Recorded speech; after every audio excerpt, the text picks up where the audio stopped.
दीर्घ श्वास. So today we are going to learn Sanskrit Varnamala. This Sanskrit Varnamala topic carries the weightage of 4 marks. It is your 5th question for final exam. In that question there are 4 sub questions. You have to identify the varna, then uchchara sthan,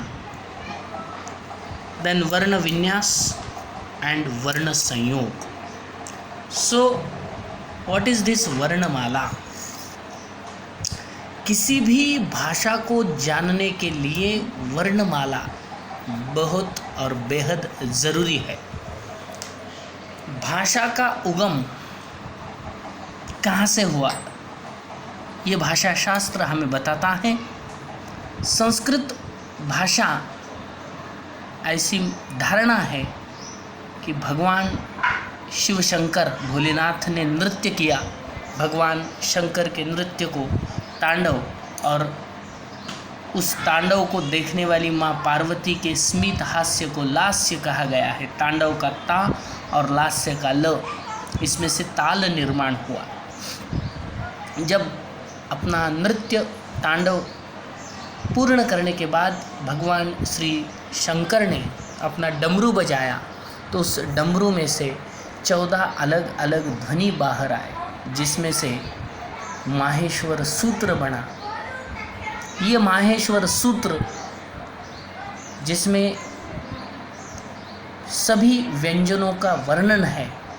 नृत्यावसाने Nataraj राजः ननाद ढक्का नवपंचवारम उद्धर्तु कामः सनकादि सिद्धान एतद विमर्शे शिवसूत्र जालम, जिसे शिवसूत्र भी कहा गया है.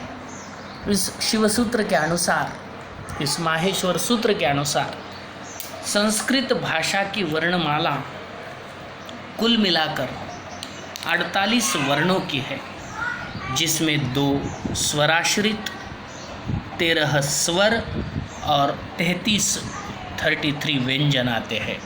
It is 2 + 13 + 33. It becomes 48. 48 वर्णों की यह संस्कृत की वर्णमाला. 2 जो स्वराश्रित आते हैं इसमें से एक होता है अनुस्वार और दूसरा होता है विसर्ग. विसर्ग इस प्रकार के 2 डॉट देकर इंडिकेट किया जाता है, और जो अनुस्वार है वो शब्दों के ऊपर इस प्रकार का चिन्ह लिखकर दिखाया जाता है. ये 2 स्वराश्रित है. उसके बाद में आते हैं 13 स्वर. इन 13 स्वरों का वर्गीकरण 3 प्रकार के स्वरों में किया गया है. ह्रस्व स्वर जो कि 5 है, दीर्घ स्वर जो कि 4 है, और संयुक्त स्वर जो कि 4 है. 5 ह्रस्व, 4 दीर्घ और 4 संयुक्त. ह्रस्व स्वर जो है वो है अ, ह्रस्व-ई, ह्रस्व-उ, ह्रस्व-रू और लू.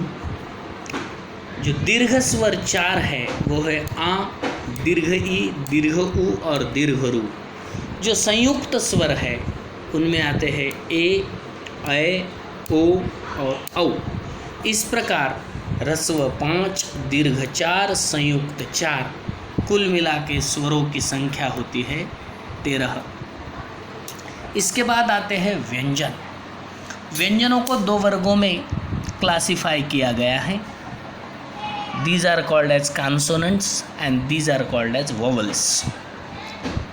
व्यंजन वर्गीय तथा अवर्गीय विभागों में विभाजित है. वर्गीय व्यंजन 25 है और अवर्गीय व्यंजन 8. इस प्रकार इन दोनों की अगर हम एडिशन करें तो व्यंजनों की संख्या बन जाती है 33.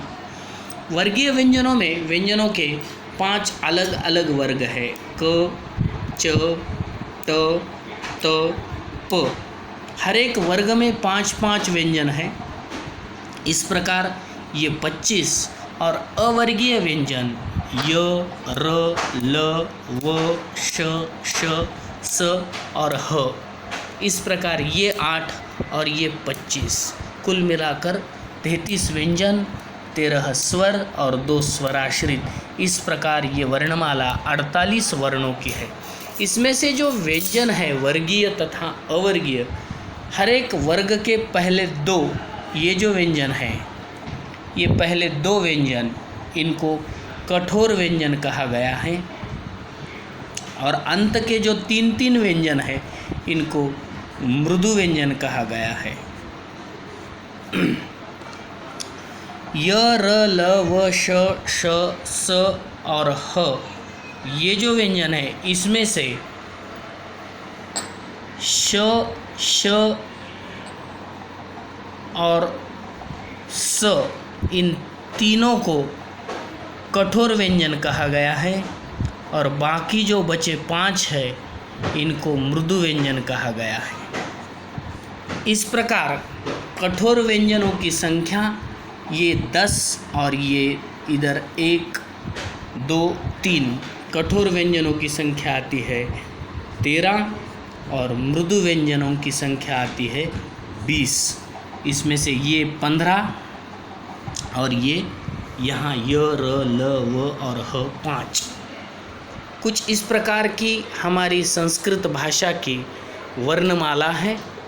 इसे आप अच्छे से ध्यान से मन लगा के पढ़िए और रफ पेपर पर एक बार इसे लिख लीजिए, ताकि ये पूरा आपके समझ में आ जाए।